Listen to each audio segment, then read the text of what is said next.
Go for the pulls and the pools. Go for the oohs and the ahs. Go for the bubbles and the bubbly. Go for the story and the stories. Go for the win.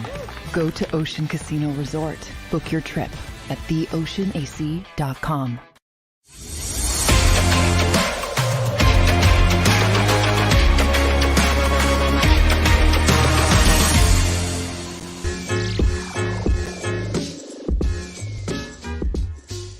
What's up, everybody? Welcome into the Philly Sports Power Hour.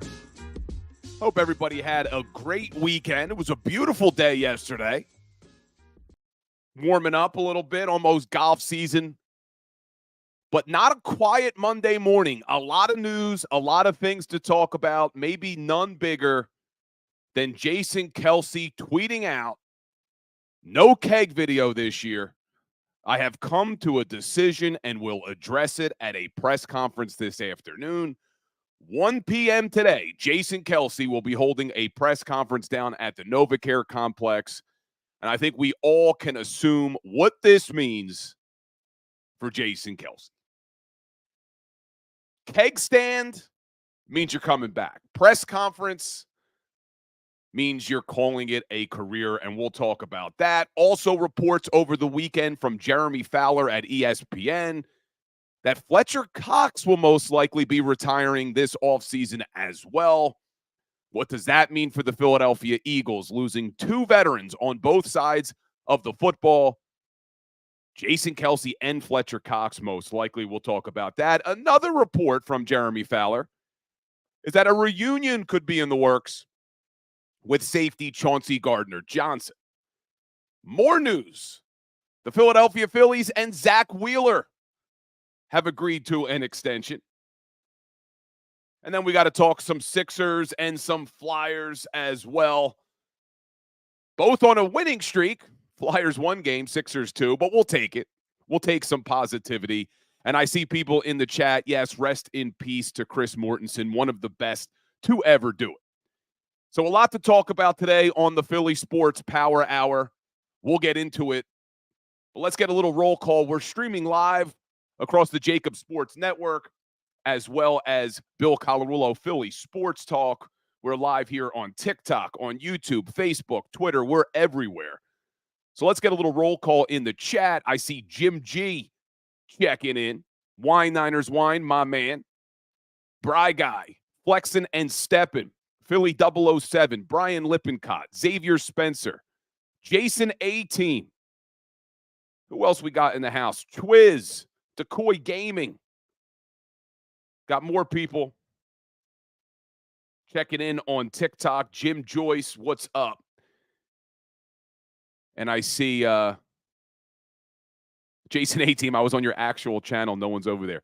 Yeah, we got to get that channel built up. We got to get the Bill Colarulo Philly Sports Talk channel built up. And I see Kyle Kokorski checking in, James Jones checking in. So good to see everybody. Let's jump in because there is a ton to talk about. And Twiz is checking out. We'll check you later, my man. All right, let's jump into the biggest news probably of the morning. Jason Kelce announcing he's going to be holding a press conference today at 1 o'clock. And yeah, Jason A-Team, the chats work on both. So it's the same chat on both. I could see them all. But Jason Kelce reports, or tweets, I should say, that he's going to hold a press conference. He's gone. I mean, this is something I've been saying for a while. Once you started to hear Jason Kelce talking about the Philadelphia Eagles in third person, like he did Super Bowl week, where he was referring to the Eagles as they and them. To me, that was a telltale sign. He's gone. So I think he will retire today at 1 o'clock at the press conference, and it is a sad day.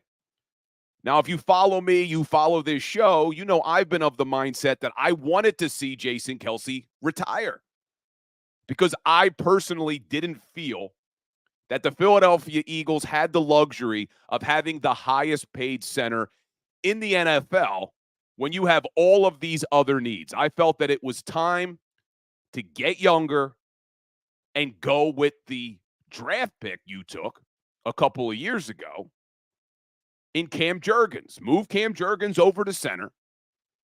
And then I'm going to rely on Jeff Stoutland. We all trust Jeff Stoutland. And if I'm Howie Roseman, Kellen Moore, Nick Sirianni, I'm going to Jeff Stoutland and I'm saying, is Tyler Steen ready to be the starting right guard on this football team? And if Jeff Stoutland doesn't think that Tyler Steen's ready, well, then you go out in free agency and you sign a right guard. And I see people on TikTok talking about Sua Opeta. Same thing. Opeta's a free agent, if I'm not mistaken.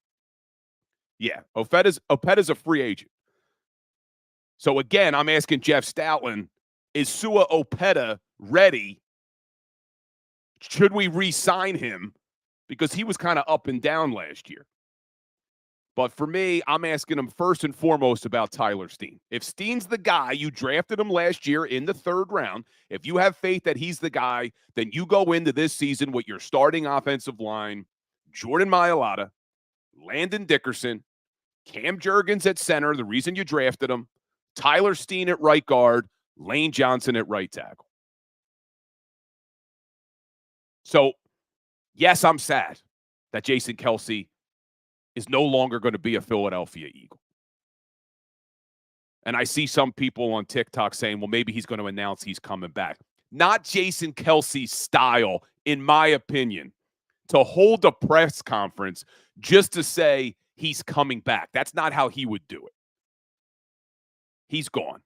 He's retiring. And I am sad as a Philadelphia Eagles fan, as somebody who's followed the entire career of Jason Kelce from when he was a 6th-round draft pick in 2011, and we've watched him grow into one of, if not the best center the NFL has ever seen, an amazing leader on this team, a Super Bowl champion, gave the best speech at a championship parade in not only Philly sports history, but probably all of sports history.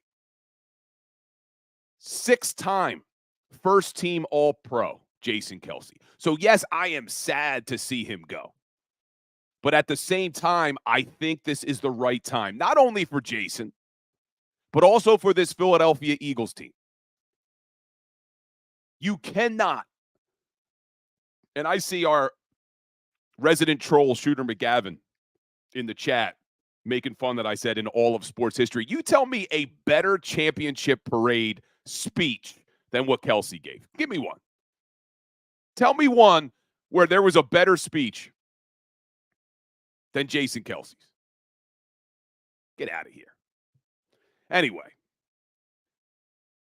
So I think it's time, though, for them to get younger. I think it's time for them to take the money you would have had to have spent against the cap. He had over $10 million cap hit last year. You move to Cam Jurgens, his cap hit's about $1.8 million. So you take that over $8 million in cap space and you put it somewhere else, because there are a lot of needs on this football team, especially on the defensive side of the football. And I see people on TikTok asking about Chauncey Gardner Johnson. We'll get there. I want to talk about that. But there's another report from Jeremy Fowler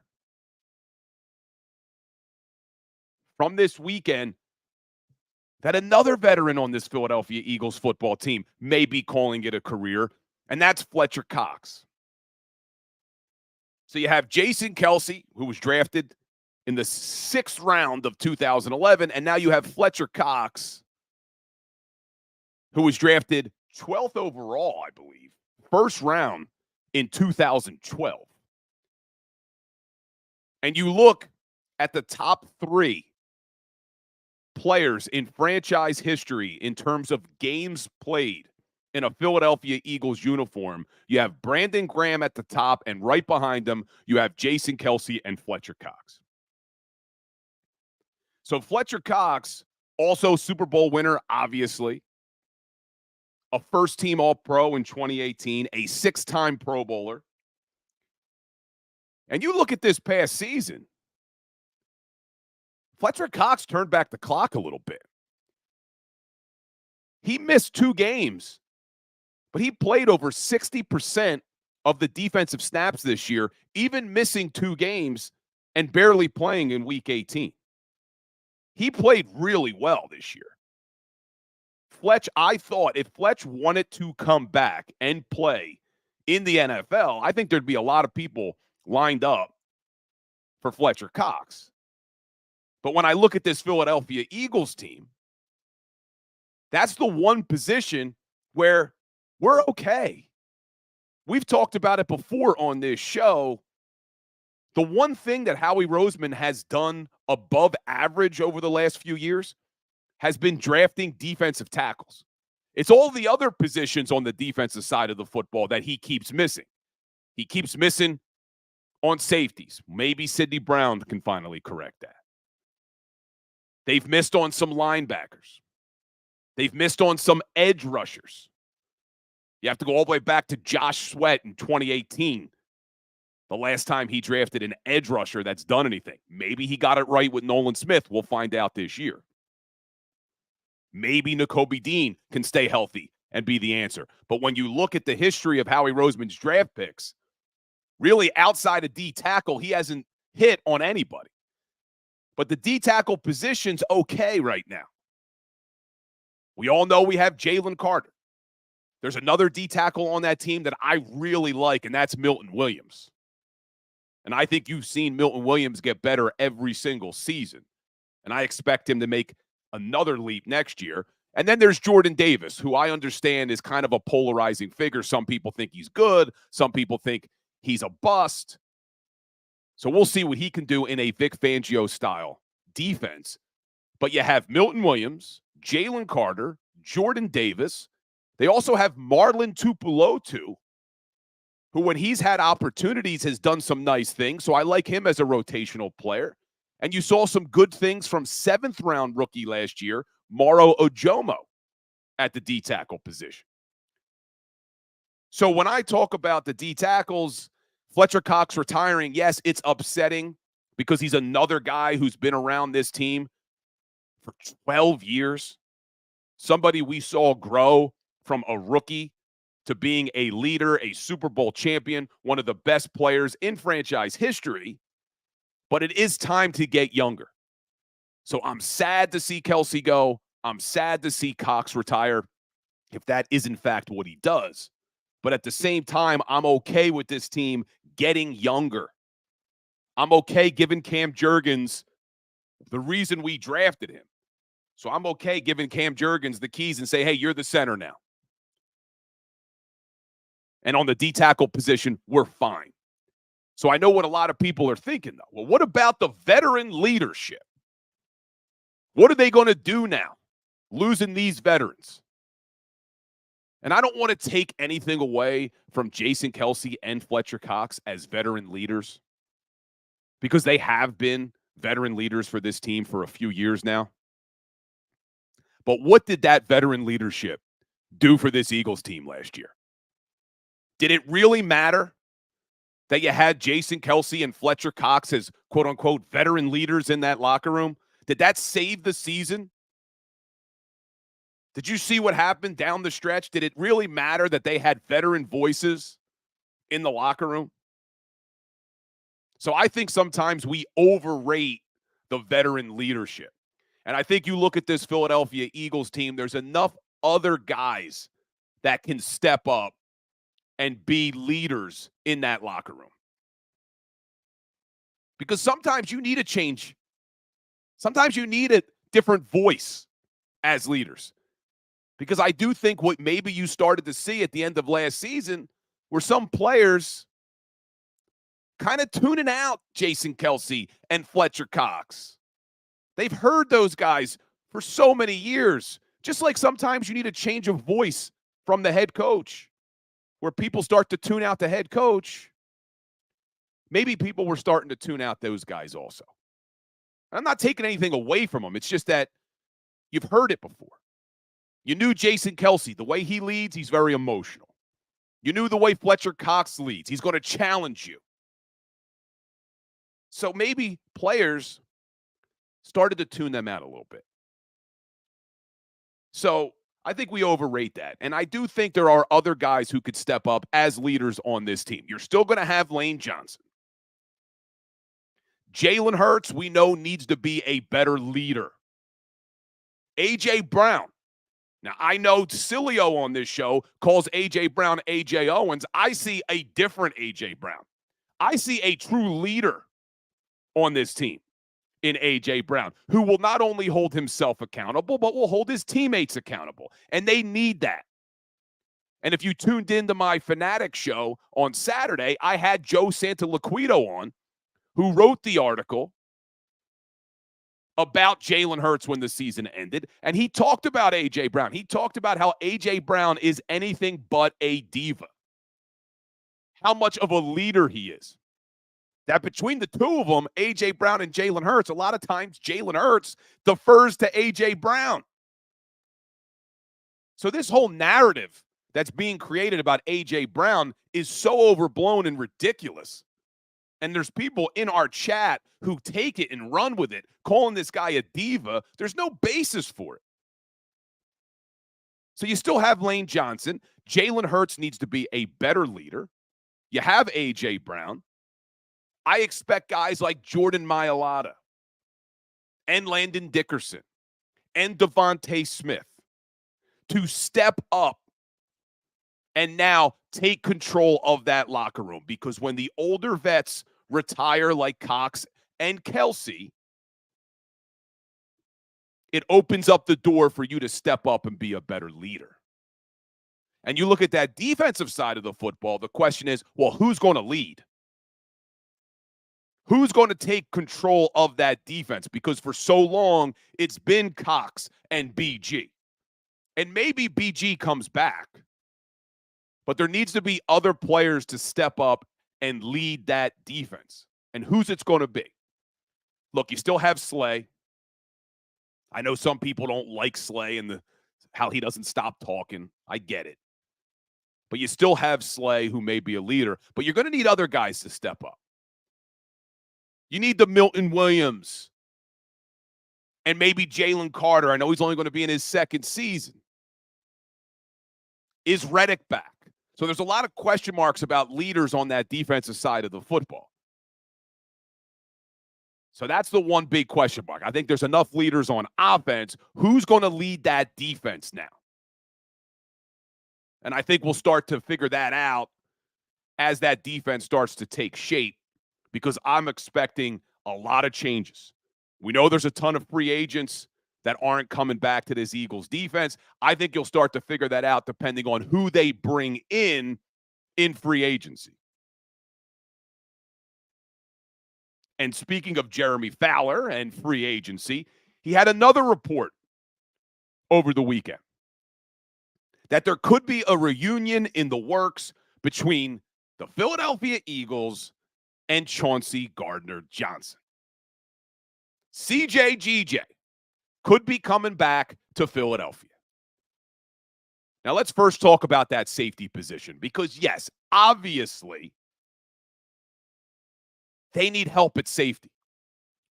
They released Kevin Byard, which we all expected. If you follow this show, you know we've been talking about that for weeks, that they were going to release Kevin Byard because it saves you like $14 million against the cap. It was a no-brainer. You're not bringing back a safety with that big of a cap hit.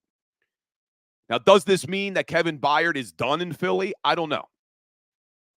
There's still the possibility he goes out there, doesn't get money that he wants, and maybe they bring him back. But even if you brought back Kevin Byard, which I would put maybe less than 50% right now, the only other safeties you currently have on your roster are Reed Blankenship and Sidney Brown. Sidney Brown tore his ACL the last game of the season. We don't know when he's going to be back. So now, right now, as we sit here today, the only safety that you have that's healthy going into 2024 on the roster is Reed Blankenship. So clearly the Eagles need help. So the report was, don't rule out a reunion between the Philadelphia Eagles and Chauncey Gardner Johnson. And we all remember CJ GJ when he was here in 2022. Played really well. Then he lacerated his kidney or his liver and missed some games, led the league in interceptions before he did that. Now, I'm not going to be upset if they bring in CJ GJ. I think that would be a good move. I think it would be a good move to bring him back. We need safety help, but that can't be the only move for me. Howie Roseman can't only sign Chauncey Gardner Johnson and think that that's going to cure all the problems at the safety position, because Sidney Brown tore his ACL. We don't know when he's going to be back. Reed Blankenship, before we even get into whether or not we trust him on the field as a safety, he hasn't been able to stay healthy in his 2 seasons. Chauncey Gardner Johnson got hurt when he was here in 2022, tore his pec last year in Detroit, played 2 games. So you can't go into this season with Chauncey Gardner Johnson, who's injury prone, Reed Blankenship, who's injury prone, Sidney Brown, who's coming back from an ACL. So I'd be okay if they brought back Chauncey Gardner Johnson, but that can't be the big move at safety. You got to do something else. You have to absolutely go after one of these big name safeties. And I don't care which one of them you get. I mean, for me, the dream would be Antoine Winfield Jr. I mean, that's who I want. If Tampa Bay is dumb enough to let him out the door, Howie Roseman, as soon as the legal tampering period kicks off, should give him whatever he wants to get Antoine Winfield Jr. in Midnight Green next year. That, for me, is at the top of the list. If Tampa is dumb enough. Now, just got reported Tampa Bay re-signed future Hall of Famer Mike Evans to a 2-year deal. Threw a lot of money at him. I'm kind of surprised he stayed there. I thought he would have tried to join some sort of contender. I don't think the Bucs are a contender, not with their quarterback situation. And I know people are going to come after me in the chat. Baker Mayfield beat Jalen Hurts. Baker Mayfield still stinks, okay? He's not going to win a Super Bowl. So, and I know Evans already got his ring. I see flexing and stepping. He already got one when Brady was the quarterback. But I thought he would have maybe gone to a contender. But Mike Evans stays in Tampa. So if they're willing to give Evans money to get him to stay, I'd be shocked if Tampa doesn't do whatever they have to do to keep Antoine Winfield Jr. But that's who I want, Antoine Winfield. But even if Tampa keeps Antoine Winfield Jr., there are other safeties available that I think they should go after. Kyle Duggar from the New England Patriots. You have Cameron Curl from the Washington Commanders. We've seen him firsthand how good he could be. Another NFC East safety, Xavier McKinney from the Giants. Even Geno Stone from Baltimore. But for me, you can't just make Chauncey Gardner Johnson your big free agent safety acquisition. I'd love Antoine Winfield Jr., man. Absolutely love it.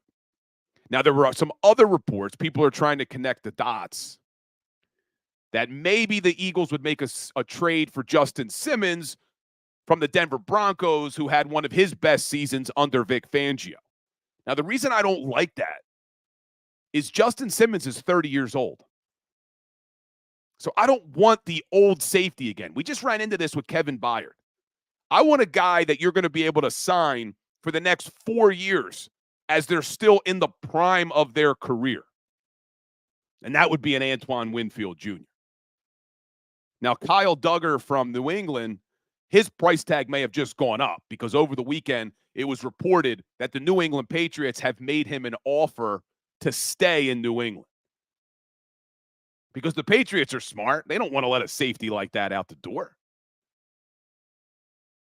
But the Philadelphia Eagles absolutely have to do more than just Chauncey Gardner Johnson. I actually don't mind the move. I see some people, and I posted a video on my Instagram today talking about how they don't want Chauncey Gardner Johnson. He's a cancer in that locker room. So I actually wouldn't mind Chauncey Gardner Johnson. I kind of like that, swagger he played with on the field.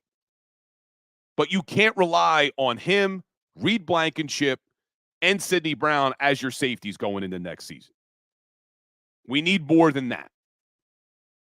And, man, if Tampa lets if they let Antoine Winfield Jr. go, and Howie Roseman's able to make that move happen, I don't care what else they do, I'm ecstatic this offseason. But there also is a cautionary tale here. And if you tuned into my shows on Saturday and Sunday on 97.5 The Fanatic, I was talking about some of the biggest free agent misses, but I was also talking about sometimes it's the move that not everyone is calling for. And as we're talking about safeties and free agent safeties, who remembers back, and I'm trying to remember the exact year now. Let me see if I still have my notes here. But who remembers back the year that was probably 2012 maybe? The year they got Malcolm Jenkins. Everybody that year, and we talked about this a little on Friday, but everybody that year wanted Jarius Byrd or TJ Ward. Everybody. Oh, they got to get TJ Ward. They got to get Jarius Byrd. Well, the Philadelphia Eagles go in a different direction, and they sign Malcolm Jenkins. And there was all types of articles written in the city of Philadelphia. I read one over the weekend from Jeff McClain from back then talking about how the Eagles, they didn't go after the big name. They went with Malcolm Jenkins, who's a below-average safety. Jarius Byrd never made a Pro Bowl for New Orleans after they let Malcolm go and sign Jarius Byrd. TJ Ward, I think, made 1 or 2 Pro Bowls. Both of those guys were out of the league by 2018. Malcolm Jenkins comes in here and helps them win a Super Bowl, never leaves the damn field. Played not only defense, played special teams. Turned out to be one of the best leaders that we've ever had in a Philadelphia Eagles uniform. So as much as I'm sitting up here saying, hey, sign this guy, sign that guy, sometimes it's the name that a lot of people aren't as excited about that could turn out being the big hit. No better example for me than Malcolm Jenkins. But unlike Jarius Byrd and TJ Ward, I look at Antoine Winfield Jr., and I think he is a can't-miss signing. He's that damn good. And he doesn't only cover. I mean, he can defend the run. He can blitz. He's one of the best blitzing safeties in the NFL. I would just absolutely love it if the Philadelphia Eagles could somehow get Antoine Winfield Jr. But we're going to take a quick break. Hit that like button for me. Hit that share button for me. When we get back, I want to change gears a little bit. Talk a little Phillies, a little Sixers, a little Flyers, because big news in all three. This is the Philly Sports Power Hour. I'm Bill Colarulo. Stay tuned. We'll be right back.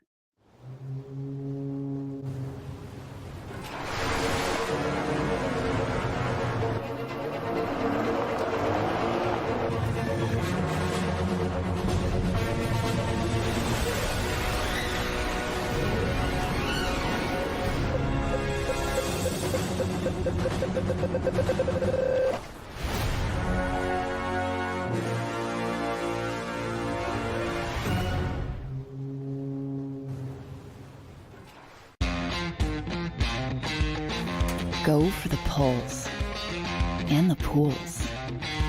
Go for the oohs and the ahs. Go for the bubbles and the bubbly.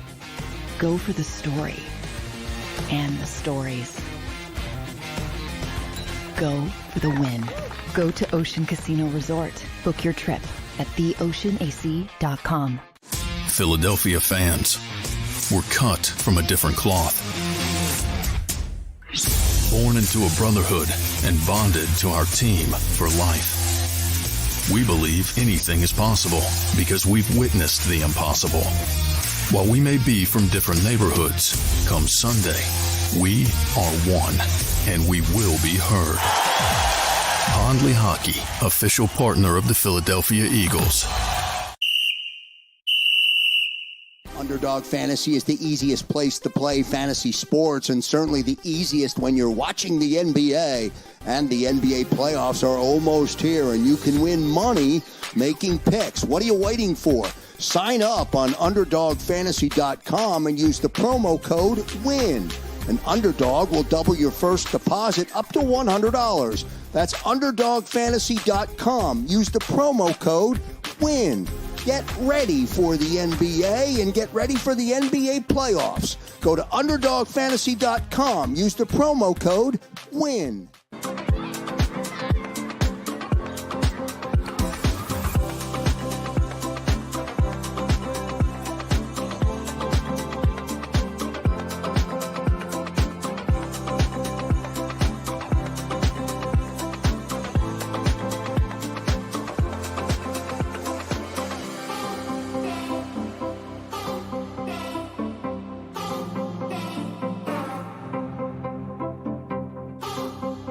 Go for the win.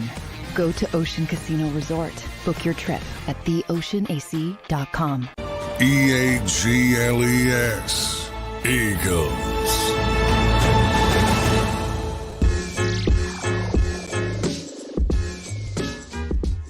What's up, everybody? Welcome back into the Philly Sports Power Hour. I'm Bill Colarulo, as always. Appreciate everybody spending this hour with me. And if this is your first time at the Power Hour, welcome. We are live every Monday through Friday, 10 a.m. to 11 a.m. And make sure you're following me on all social media platforms because we do post daily content everywhere. And if you're just checking in, we talked about Jason Kelce. His 1 p.m. press conference probably means he's retiring. We talked about what that's going to mean for this team. Talked about Fletcher Cox, the reports over the weekend that he's probably going to retire this offseason. I got into a little bit about Chauncey Gardner Johnson and how I feel about the safety position. So when the show's over, if you missed it, you can go back. It'll be on YouTube, which is the nice part about this digital platform is you can listen back to all the shows. But during the break, we're still live on TikTok. And during the break, people on TikTok were talking about Patrick Surtain at corner. Now, obviously, Patrick Surtain is an absolute stud, one of the best corners in the league, and he's still very, very young, but he's still under contract with the Denver Broncos. So in order to get him, you'd have to make a trade for him. And I don't know what you'd have to give up. We know there were reports at the trade deadline this past season that the Eagles tried to get Surtain. They tried to make a trade for him, and Denver ended up not moving him. But I was saying it to the TikTok crew on the break, and I've said it before on this show. I put corner at number 4. Now, if the Philadelphia Eagles went and made a trade for Patrick Surtain, I'm not going to be angry about that. He's one of the best young corners in the league. Definitely would help the defense. But you can't do anything, in my opinion, at corner if it prevents you from bringing in a linebacker, a safety, and an edge rusher. Because for me, they are more priorities than any other position on that defense. Just look at the current roster. You look at the cornerbacks. You still have Slay. We have Isaiah Rodgers, who I dove more into Isaiah Rodgers this weekend. When Isaiah Rodgers was on the Indianapolis Colts, first of all, he's still only 26 years old. And when he was on the Indianapolis Colts, you look at his Pro Football Focus grades for his first 3 seasons in the league.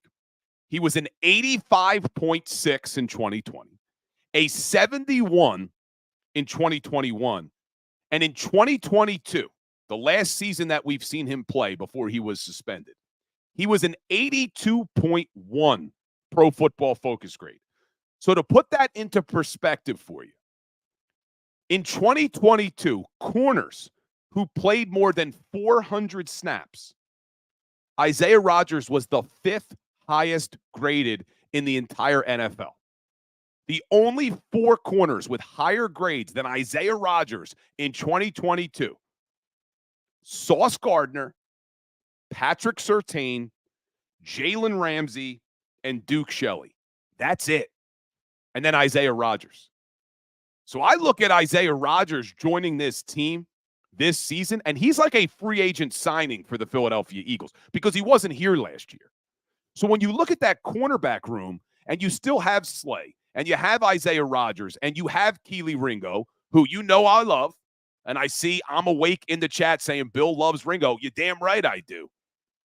A fourth-round rookie, 21 years old, who we knew was going to be raw when he got here, showed me a lot of promise in year one. You still have Zach McPherson coming back. Do they bring back Avonte Maddox, another guy who can't stay healthy? But when you look at the cornerback room and you compare it to the safety room and the linebacker room, you can't deny that linebacker and safety are in a lot worse spot than the cornerback room is. I just spit off 5 names. We didn't even talk about Eli Ricks. You know I'm not going to talk about James Bradbury. But you look at the linebackers, who do you have? Nakobe Dean and Ben Van Sumeren? You look at the safeties, who do you have? We just talked about it. Reed Blankenship and Sidney Brown, who we don't know when he's going to be back. So for me, if they upgrade corner, I'm not complaining. Corner's an important position, but you can't do that if it means sacrificing a stud linebacker and safety with the state of this team right now. So we will see. And I kind of agree. I see you in the chat talking about Avonte Maddox. I'm not bringing Maddox back under his current deal. I'm not bringing back Maddox. So you look at Maddox's current deal, his cap hit in 2023 was $4 million. His cap hit in 2024, which would be the final year of his deal, more than doubles. It's $9.7 million. It goes up to almost $10 million. You can't have a player on your team that carries a $10 million cap hit who's literally played 13 games in 2 years. So as good as Avonte Maddox had been when he was healthy a couple years ago, he can't stay healthy. The guy hasn't shown that he can stay healthy. So I'm not giving up $10 million in cap space to Avonte Maddox. And if they were to cut him with a post-June 1st designation, they save over $7 million on the cap.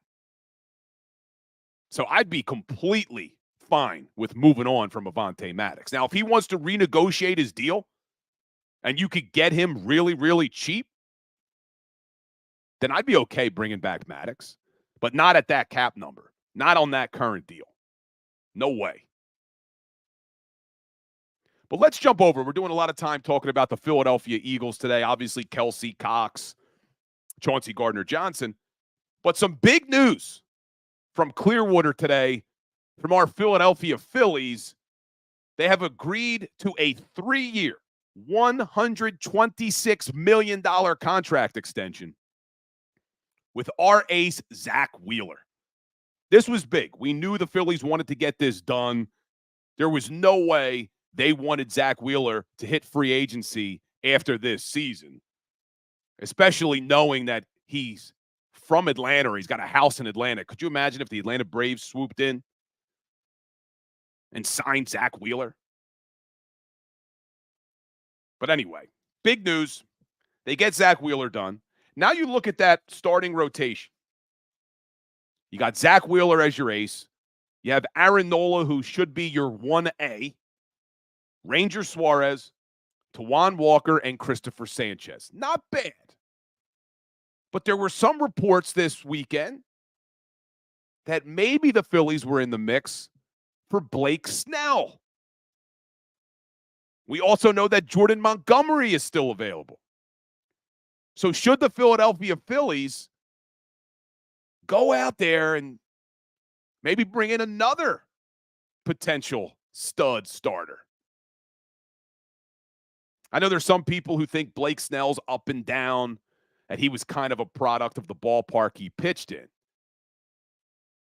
But I look at it, you know Zach Wheeler, Nola, and Suarez are going to be good. We know what they can do. Well, I shouldn't say we know they're going to be good because Aaron Nola kind of has those up and down years, but let's hope we get an up year from Nola. And we know what Suarez does in the postseason. Guy's got ice in his veins. So when you look at Blake Snell or Jordan Montgomery, if you're able to get them on a decent one-year deal, really the only question you got to ask yourself is, do you think they're better than Tawan Walker or Christopher Sanchez? Because if you're able to get one of those guys at an inexpensive deal and you don't have to give up anything, well, now your starting five maybe becomes Wheeler, Nola, Suarez, Blake Snell, and Tawan Walker. Sounds pretty good. Now, interestingly, I say you don't have to give up anything. The way the luxury tax works and all that, and I'm not as familiar with the Major League Baseball rules as I am with the NFL, but if they were to sign a Blake Snell, it's more than just signing him. They would lose some of their international pool money. I think they would drop 10 spots in the upcoming draft. So there's more than just the money if you were to sign a Blake Snell. But maybe that's something that they would make the sacrifice, because we know this Phillies team, they're all in. They are absolutely all in. And I see Jim G on YouTube.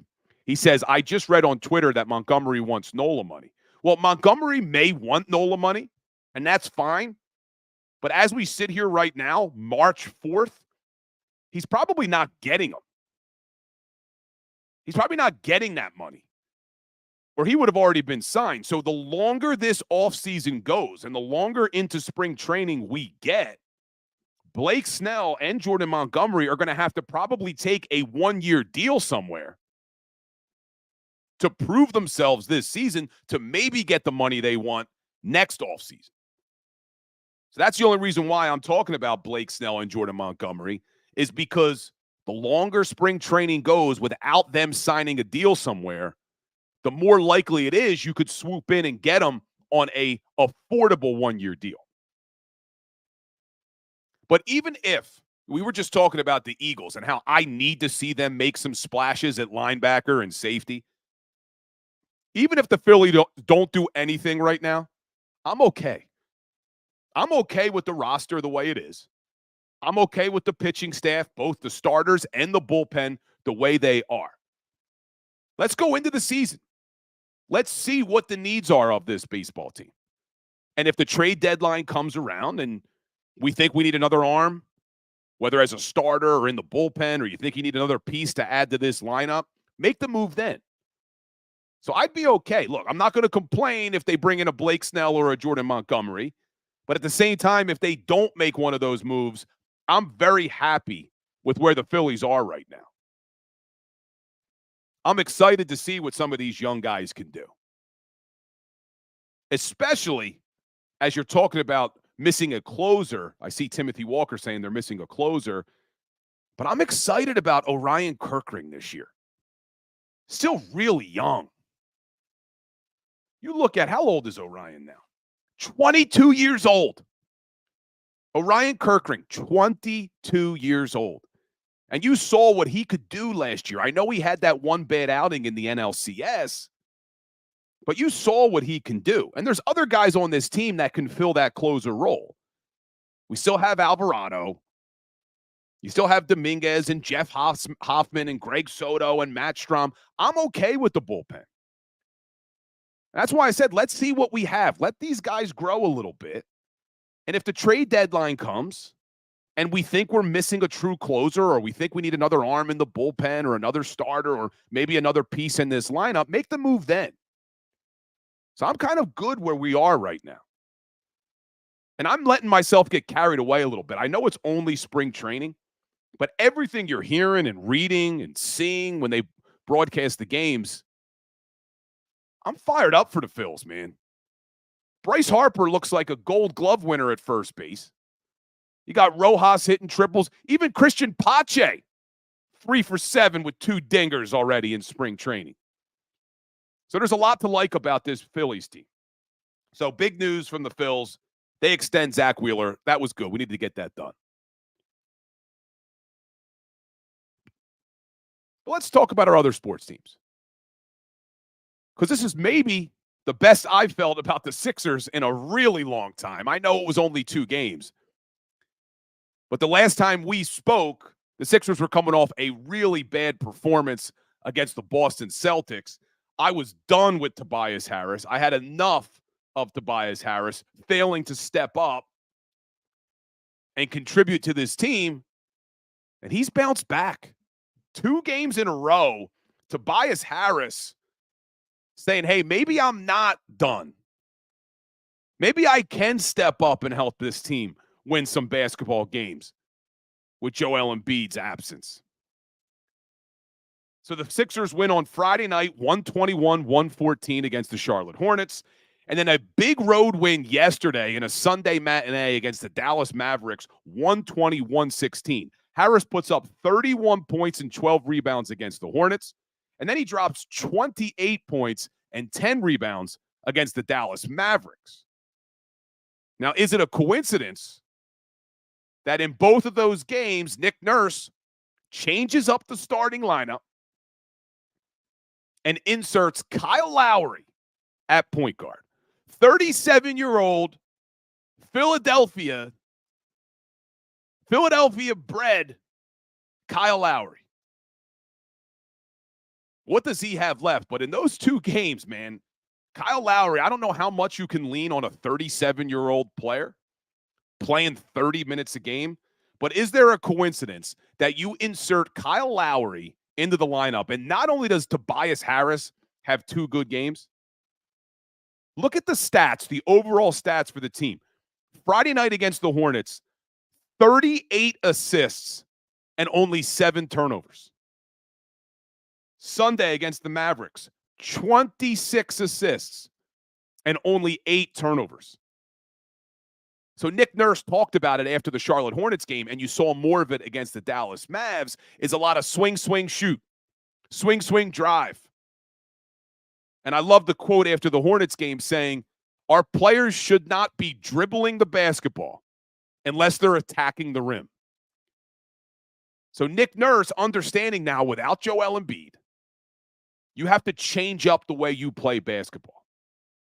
So you're seeing a lot of passes. Swing, swing, shoot. And Kyle Lowry kind of being the general now with a lot of basketball knowledge on the court. You saw what he's done to this offense the last 2 games. So I'm not getting carried away. This team still can't beat Boston. Boston won their 11th in a row yesterday against the Golden State Warriors by over 50 points, man. But look, maybe we got to take the small victories here. They're not going to beat Boston, but can they stay in the top 6? Because it's a tight race right now. They're a half game up on the 6th-seeded Magic. They're 1 game up on the 7th-seeded Heat. They're 2 games up on the 8th-seeded Pacers, who somehow lost to the San Antonio Spurs yesterday. So can the 76ers stay in that top 6? And then hopefully Joel Embiid comes back. We're supposed to get an update this week about Joel. We'll see. But can they stay in the top 6? But I'm taking small victories here. Kyle Lowry looks good. The offense is playing well. Tobias had 2 games in a row looking all right. Even Mo Bamba in the starting lineup the past 2 games. Kelly Oubre coming off the bench. So maybe they can stay in that top 6. It's not going to be easy, but if Tyrese Maxey can keep doing what he's doing, he dropped 33 on Friday night. He had another 24 yesterday. So we'll see. I'm not getting too carried away with the Sixers, but small victories. But let's jump over to our other team, because a team that I am getting carried away about, that has me so excited because they just keep exceeding all of our expectations, and that's our Philadelphia Flyers. Already more wins this season than they had all last year. They had a tough one on Friday night. They blew a 2-0 lead. They let the Washington Capitals score 5 unanswered in that game. And Tortorella wasn't happy with a couple rookies, put him on the bench. But they bounced back Saturday night on a back-to-back.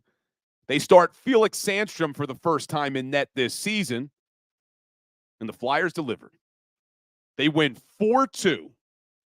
And we were talking about some young guys earlier, letting the young guys play for the Philadelphia Eagles. Let's talk about a young player on the Philadelphia Flyers. 22-year-old Tyson Forrester puts in 2 goals on Saturday against Ottawa. That's now 9 goals in his last 9 games for Tyson Forrester. And you look at the NHL ranks for the most goals by a rookie, Forrester's at number 2 right now. Well, technically, he's at number 3 because there's 2 guys above him tied. But Connor Bedard and Marco Rossi both have 17 goals. Tyson Forrester sitting there with 16 goals, only 1 goal behind the lead for the most goals by a rookie. Tyson Forrester, my man. So now's the time. I keep telling you. I've been telling you for months it's time to turn back to the Philadelphia Flyers. Because we're going to get playoff hockey, hopefully. It's not going to be easy. It's a tight race in the Metropolitan Division. But the fact that we're sitting here right now, it's March 4th, and we're talking about Philadelphia Flyers games, and they matter big, is huge. And we talked a little bit about Dollar Dog Night last week on the show. Everybody's upset there's no Dollar Dogs at Citizens Bank Park. Well, head on down to Wells Fargo Center tonight because the Philadelphia Flyers are in action against the St. Louis Blues. And guess what? It's Dollar Dog Night at the hockey game. So get in that building because it is a fun time to be a Flyers fan right now. Only 20 games to play.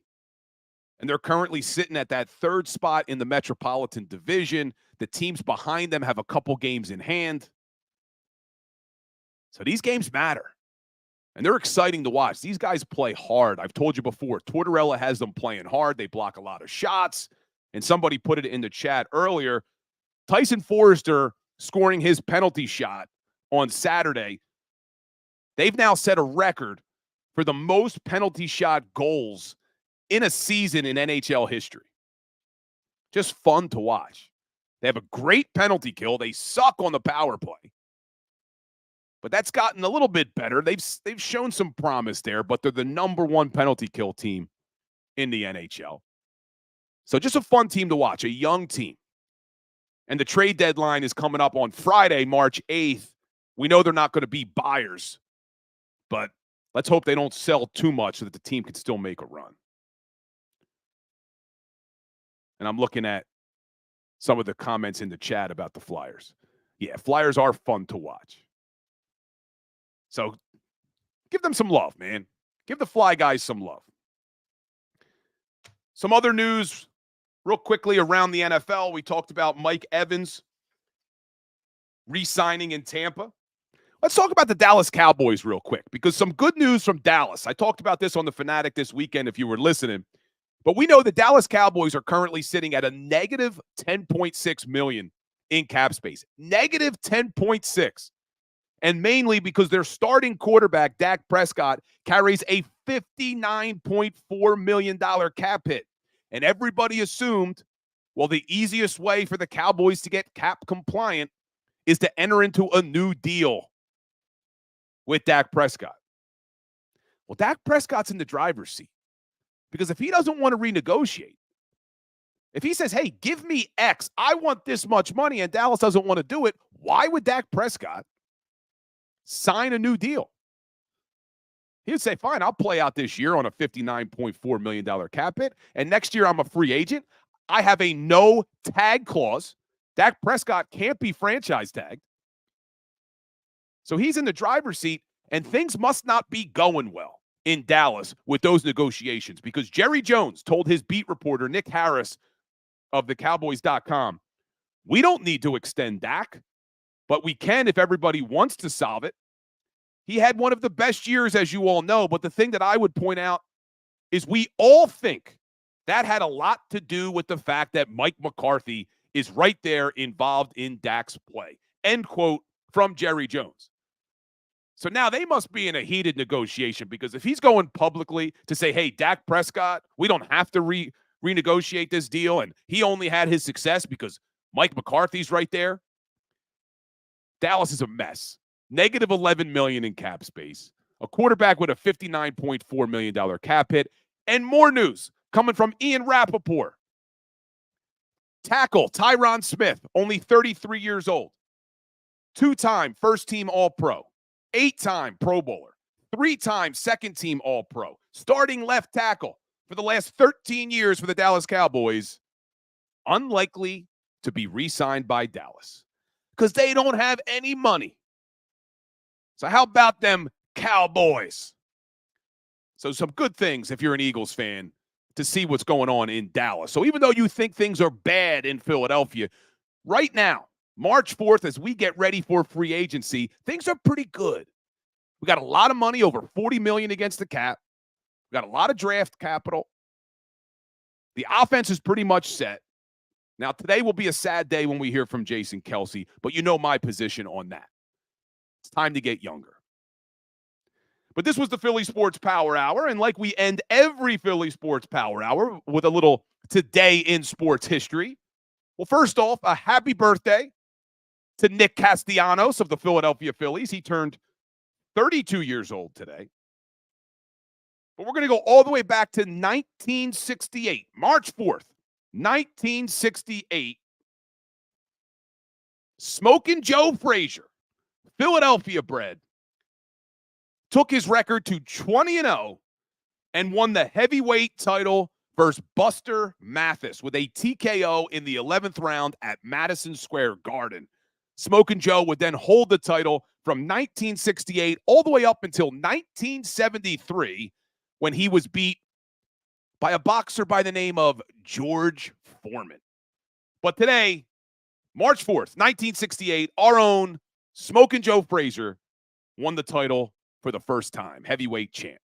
I appreciate everybody being here in the chat. I really appreciate everybody saying I need more hours. I'm glad I'm keeping you entertained, but I do really enjoy you spending this hour with me. So hit that like button, hit that share button. We'll be back here tomorrow at 10 o'clock.